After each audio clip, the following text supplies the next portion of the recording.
Hey, it's Jeff Ondash, and welcome to Business as Usual. I know I love pizza, and I think you love pizza too. And when I like pizza, I like it hot. So I go to the place where they serve it hot, and that is at COCCAS Pizza. And I'm here with the brains behind COCCAS Pizza, Steve Cocca. How you doing, Steve? Good, Jeff. How are you? Good. Thanks for joining us on Business as Usual. Now, what we want to talk about today is going into business is never something some kids think about as they're growing up, and a lot of people go in different paths to get there.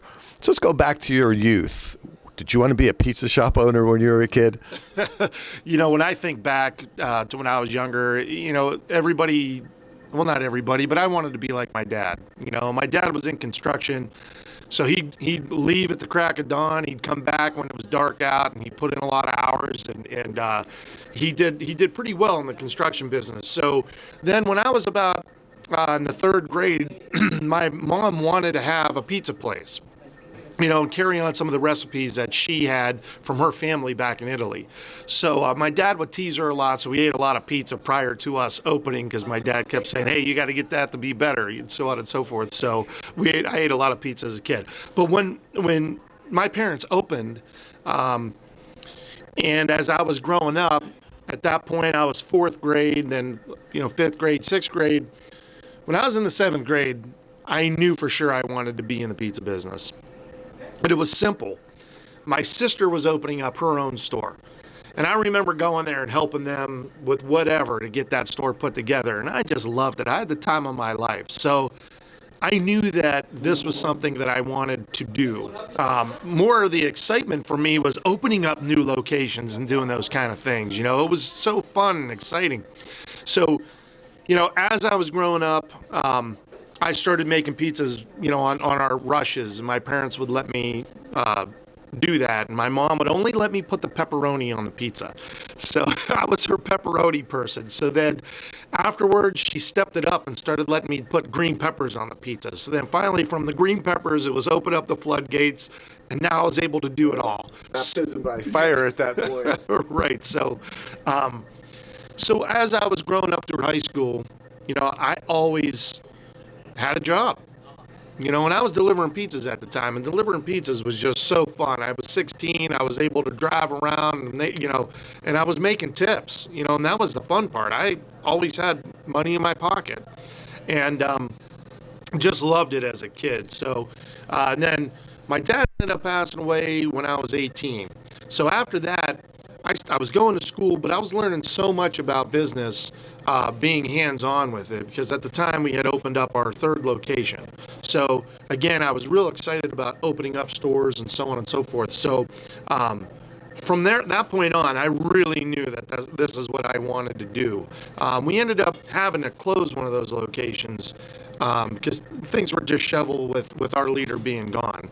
So, but I had a burning fire in me that just wanted to open up stores, and I think that it took us a while to recover after my dad was gone. I'm sure. Saving up to be able to open up stores and things in that nature, and getting organized. And I was young, I was immature, I was having a hard time really understanding everything. So as I taught myself through it all, we really, in 2003 is when we really started to grow. And by the time, our recession hit in 2007, we were actually in a pretty good position.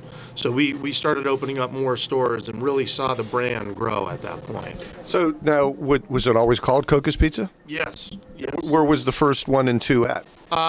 In Boardman, 7185 Market Street. So where our current location was just right across the street. Whereas if I mentioned my dad was in the construction business, so he built that place from the ground up. And again, one of the fun things was, like I said, I was in the third grade. They gave me a paintbrush, man. I went to town on the walls.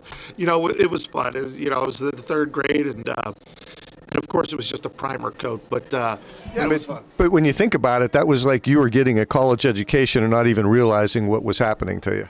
Yeah, I think that the biggest lesson learned was work ethic. And when my parents first opened, they were here morning to night. Like, I remember as a kid. And that's what it takes to run a business, especially when you're starting. Yes, and even now today, and I'm sure we'll get to the challenges of the world today, but it's a lot of hours, a lot of trying to organize and keep things straight, but I go back to those days when my parents first opened, and I was in grade school at the time, and I remember sleeping on our flour bags, and our flour bags were real big at the time. They don't make them that way anymore, but I used to sleep on the flour bags. They were actually kind of comfortable, but and then my dad would pick me up, off the flour bag when it was time to leave, which was probably 11 midnight.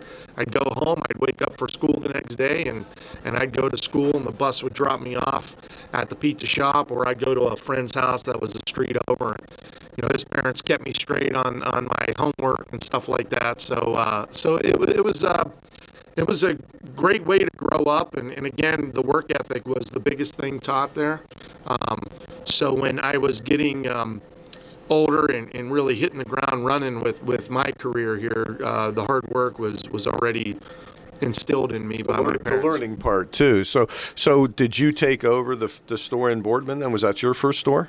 Yeah, pretty much. I was there. My sister was at the Liberty location, and we were working through that. My brother was also with us at the time. And again, it was a lot of years of just kind of getting through my dad being gone. That was a real tough thing for us. So once we got past that and we kind of started figuring some things out, and everybody kind of got settled into what their roles were, I think that made us grow, and that made the biggest difference, I think. Speaking of growth now, so you're running one store, and the challenges of that are pretty great. I mean, it just one alone, but then you got the idea of trying to grow. Now, did you franchise or? No, they're all owned and operated by us, by our family. One of my dad's big things is he always, put into my head is we have to grow these stores. We need to open up stores. We need to kind of make it a brand, and I think that was what was burning in me, and I knew that was the direction that I wanted to go. It's kind of like his dream, and you were going to fulfill it for him. Yeah, correct. Yeah. Okay, so you had the one store, and you had then Liberty, and then did you start thinking about other areas in the market that you wanted to hit? Yeah, so I met my wife in '98. We ended up dating. We got married in 2003. And the whole time she was saying, you have to open a store in Canfield. You have to open a store. Now, she's from Canfield. So I said, all right. So we ended up opening up a store in Canfield.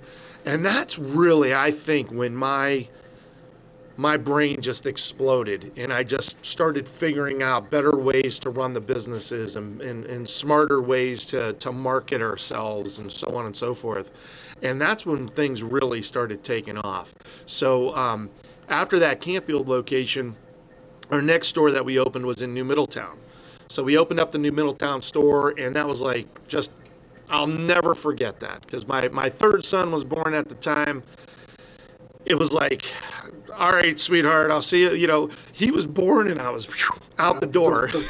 So flipping pizzas. Oh man, that was crazy. That was a morning to night for at least the first 2 months that we opened that store. I'll never forget those days. It was crazy, and we really saw how the business could work. And I never realized there were so many people in New Middletown that lived in Boardman and moved out to New Middletown. Yeah. So we had all of our customers out there, and so it was great. But one of the things you did, like you started in strip plazas, like the one in Canfield, you were in a small strip plaza there. Yeah. Then when did the idea to come into standalone restaurants hit you? Yeah, so that's a good thought. So my parents had the standalone original store.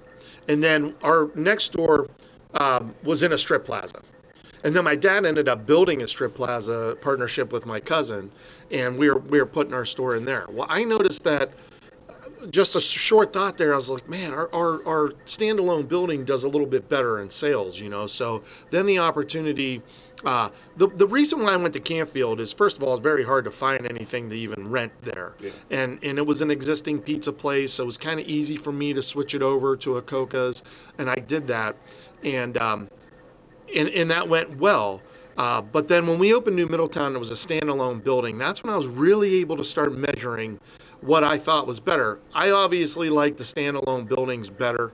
So I focused more on trying to get that more standalone. And then once we had our brand built, I thought, okay, now we're able to get into some strip plazas and things in that nature, and it works out pretty well at this point. So. Well, plus too, if you're in a strip plaza, you're paying rent to somebody else who owns the property. When you're in your own standalone building, you're paying rent to yourself, who now owns the property. So it's better as a business model for you. Yeah, and again, when I go back to my dad, that was his big thing. His big thing was own the buildings. Pay yourself the rent. If the store doesn't work, doesn't happen, at least you still have the asset of the building. Which is a very smart model to do. Yeah, I mean, and don't get me wrong, renting isn't bad either, because you have a little less overhead. It's a little easier to open up the store. And yeah, you're going to pay rent, but as long as you get a good landlord and you come up with a good lease, term, I think that you can work through those things and you can be very successful with renting a building. So I think either way it works out. Well, especially, too, for a small person just getting into the business that doesn't have the wherewithal to go in and buy the property and do the build out of a brand new building and all of that. It's a good way to start and build yourself, like you guys. Well, he did that one there, but you did other strip plazas. So it worked out. So how many stores do you have now? We have 9 locations. Wow. Yeah. In this area, there are 9 COCCAS pizzas. Yeah, I would have said 5 or 6. I didn't realize there was that many. Yeah, between Trumbull, Mahoning, and we have one out in Columbiana. Wow. And you manage pretty much, you oversee everything now. I 100% oversee. I've got some great people. Can't do it without them. When I go back to, that 2003 that I was speaking of, I think the biggest thing for me was to say, look, I can't do it all. I need good people. I need strong people. And I was fortunate to have some great people with me at those times. Some have worked for me for over 20 years, and I sit and look back today and I just thank God for the people that I have and the challenges that we've gone through and how we're just still grinding it out and looking for solutions and, trying to just better the company and better the brand, and that's special to me. And, we do look at it as an entire family, and that's the big part, is when people work here, they do become family to us. So we all try to have a good time at work and not be stressed out. They say that small business is the backbone of America. In 9 locations, approximately how many employees do you have? We're at about like 220 right now. I think before COVID, we were creeping up into the 300. We had a lot of employees then, and so we're gonna hit on that in a minute. But let's. Yeah. So, any more thoughts? Are you done growing? Do you want to continue to grow? Any thoughts of possibly taking it to the next level and franchising it out and going national? 100%. I mean, we're not done growing. Might be a bump in the road right now with COVID. It stalled everything out. But there's goals and there's plans that we have, and we're keeping that direction going. I think that I'm hoping for 2023 is going to be a good year. It's going to. I feel like we're going to be back in that 2007, 2008, and 9 area where, maybe we're going to hit a recession and maybe there's going to be opportunities out there that you got to jump on then. So, I was hoping it'd be more of 2022, but that's just not the way the direction's going right now. And I think that, I'm kind of sitting back and just watching that market and waiting for that time when it all kind of flips. Everything falls into place, property falls into place, and the growth comes along with it then? Yes, absolutely, yeah. All right, so we mentioned the big C word here in COVID. So you're moving along, and running a business is not the easiest thing in the world. It's a 24/7. You don't go home at night and just all of a sudden flip up your brain, and then you're not a business person at that point. It's constant. It's I always say it's while you're awake, you're working. Yeah. So even if you're not at the stores or you're at home or wherever, you're always working. You're always thinking of something else. You're looking for other opportunities. So all of those challenges have gone along with you all the way since your first COCCAS Pizza, and then COVID hits, and it basically, you could parallel that to like 9/11, when 9/11 changed the world to what it was in air travel and the way we look at security and everything. Yeah. COVID's kind of done that now to business in a lot of things, and probably the biggest one is employment. So what happened to COCCAS Pizza once COVID hit? I think the first year of COVID was just, the sales were just insane. And everybody was kind of still locked in and everything was going good. And I think when we got into the beginning of 2021 and they started doing, the unemployment stuff started kicking in and the funding from the government kicked in, it changed everything. And there was a lot of folks that just weren't working anymore. The other challenges too with that is they shut a lot of things down. So, our lunches changed. That was probably the biggest change at that time when all the businesses were closed. But 2021 was a little tough. That was probably our hardest hit, about the middle of 2021. And then now, between now, if we look back in the last 12 months, there's waves. It's like things are fine, things are good, we're staffed, and then all of a sudden, whoof, we're not staffed again. I've been referring to it as a roller coaster, and it's just, those are the challenges we're seeing now. And I'm comparing a lot to 2021 when I'm going through my year of 2022 right now. So I think that hopefully we're getting a lot of that behind us. There are some great people that are coming in. There are a lot of applicants that are applying. We're having just tons of interviews and things in that nature. So I'm seeing that at least changing, where the applications are there, the interviews are there, and so on. So you're still at a point, though, in all your locations where you could use more employees? Oh, yeah. Our biggest thing right now are drivers. Delivery drivers is a major thing here. They thankful enough to our communities, and they tip pretty well in pretty much all of our communities. I was gonna say, that's not a bad job to have, too. It's actually a really good job to have, and they get paid a good hourly wage with us, and they do things inside as well. They don't just deliver food for us. So, but they get compensated for the deliveries that they do take. So right now, if I had to put a number one, that'd be the number one. The number two would be, we do have some of the stores that still need GMs, and multiple GMs for that matter. So if there is a GM in place, we'd like to get them more layers and more people there, management-wise, to help them. So those are the challenges of today. I think those are our two big things that we're looking for right at the moment. So COVID, in your estimation, hopefully we're on the way out of it, but then now we have the opposite of COVID. We've got the R word coming up, and the recession could hit, might not hit. Everybody's now defining it differently, and you take all the politics out of it. We know the economy is the economy, and when you're a business owner, you don't care how it's defined. You know what it's like at the end of the day. Right. So we're probably going to go into somewhat of a downturn for a while here. So now you've got that obstacle to face. The biggest thing with that, though, the pizza business is very resilient. It does very well when the economy's up. It does very well when the economy's down. So the pizza business is kind of right in the middle of that. As I mentioned earlier, when we were in that 2007 to 2009 era, that was our biggest growth. And the pizza business can stride through that. You had mentioned franchises, and those are the things we want to do. I think those opportunities are going to be there for people that want to get into the food business. So I'm very concerned for our economy, don't get me wrong, but I also know that the way that it went the last time, we were pretty good through it. We did okay through it. So yeah, we're just, it's a little bit of a different, I think when the economy's high, the parents are feeding the kids a lot and the parents are going out to dinner and doing whatever, maybe vacations.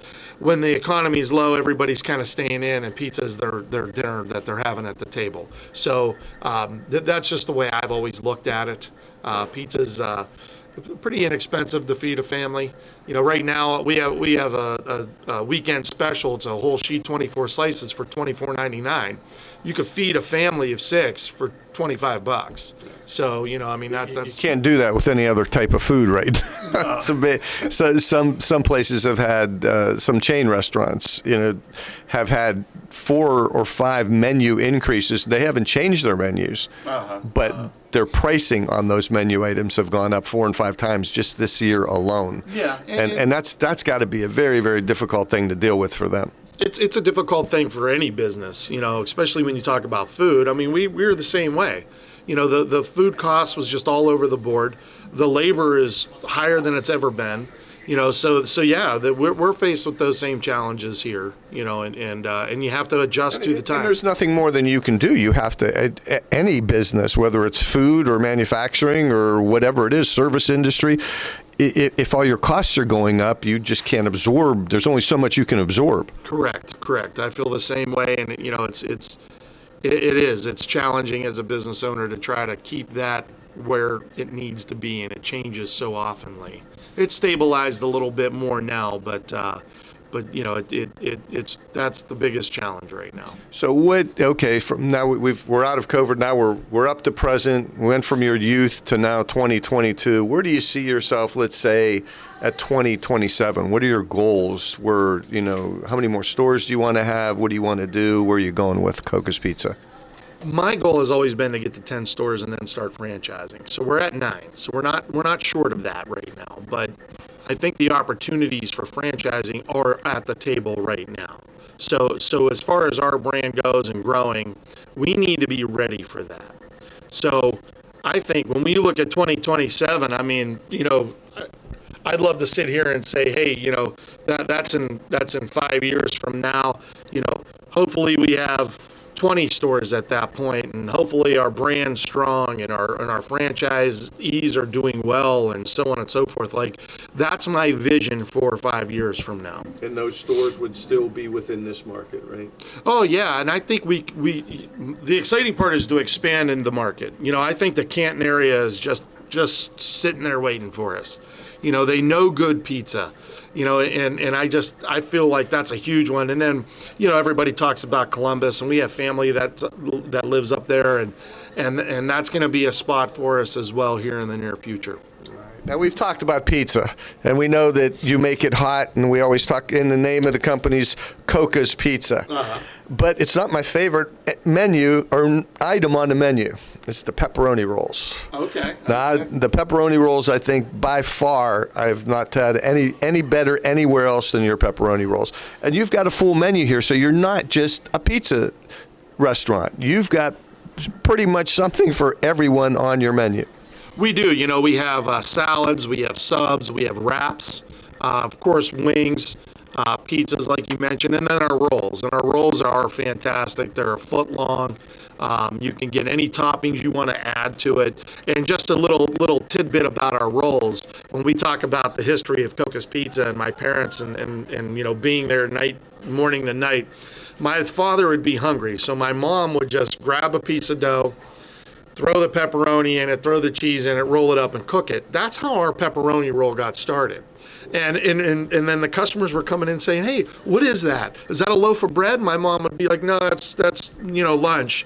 And then, oh, well, we want one of those. So then my mom started making them. And as people were coming in, she started selling them. And that's kind of how our famous foot-long pepperoni roll developed. But, you know, my mom would make these huge sandwiches for my dad when he did construction, and then, you know, it's just, as a kid, I remember how big the sandwiches were that she would make for him, and now it's like, okay, the pepperoni roll. So every time I sell a pepperoni roll, I think about when I was a kid, and I used to go to work with my dad on the construction site. I'd eat half a sandwich while he was working because I was sitting in the truck. But the pepperoni rolls are not small if you've never had one. I mean, they're pretty. It's a meal in itself too, and they are excellent. So if you've not had a pepperoni roll here, you've got to get out. The menu, you can see it's a very involved menu. Lots of good things, from grinders, wings, pizzas. soups and salads, a bunch of great appetizers here. Like I said, there's pretty much something for everybody on the menu. Pasta, you do it all. Yes. You don't just serve it hot, you do it all, right? We try to do it all. All right, Steve. So things are looking up. You've got a great attitude too. You know, when challenging times come, you know, you just there's nothing more you could do except roll up your sleeves and hit it, you know, and we are hitting a speed bump. If you look out through the history of America, it's never been like this. You know, you can go back to the Depression when it was way down here, and Americans in their ethic have built themselves back up. So it'll come back. It's just a little bit more challenging right now. We've gone through our version of the Spanish flu with COVID, and, you know, now we're going through maybe a little speed bump. Hopefully the recession doesn't last that long, or maybe it doesn't even occur. Maybe we could just get right through it without it. Yeah. But whatever it is, there's 9 locations, and there's going to be quite a few more. We're hoping so. Coming pretty soon to the area, right? Yes, all right. Well, Steve, I wish you all the luck in the world. You've done a phenomenal job, and I also want to thank you, too. You do an awful lot for the community. You do sponsorships. You help out organizations. You're not only a businessman, but you care about your community, too. So thank you from the Mahoning Valley for doing that, too. Thank you for mentioning it, and we wouldn't have it any other way. We love our communities that we're in. It's good to give back, because those are the people that have built all this. You've done it, but you couldn't have done it without your good customers. Yes, I couldn't have said it any better, and they help shape careers for people that are here. Right. So if somebody out there is watching right now and they're looking to be a GM or a driver or anything else, what do you got to say to them? Stop in, give us a call at our Boardman location. I'm normally always here. You know, our offices are here. You can find us on our website, coccaspizza.com. You know, message me, and we'll sit down and chat and see what kind of experiences you have and see how you could fit into our family. All righty. And any specials coming up in the future? Is November bringing anything back? Well, I'll tell you what, we have right now, currently, we have our 10 jumbo wings bone-in for only $10.99. Which maybe 5 years ago, might have raised an eyebrow, but now that's pretty cheap. It's cheap right now, yeah. And I'm sure people know that the wing prices have been coming down. We're waiting for them to stabilize a little bit more so we can change that price on our menu. But we also have a new wing sauce, which is called our Sriracha Blue. So if you like blue cheese crumble, you got to try our Sriracha Blue wings. They're phenomenal. All righty. Okay, they serve it hot here. It's COCCAS Pizza. Steve Cocca, come on out and support a great local business, and they in turn help our community by employing people and in very many charitable ways also helping out the community. So, Steve, thanks again, buddy. Good luck to you, and I hope to see you in 2027. We'll do this again and see how many stores you're up to then. Sounds great. That's going to do it for this edition of Business as Usual. You take care and have a great month. And remember, support all the local businesses in our community, because they're the backbone. They're what keep us going here. Thank you so much, Steve. You take care, and we'll see you again real soon.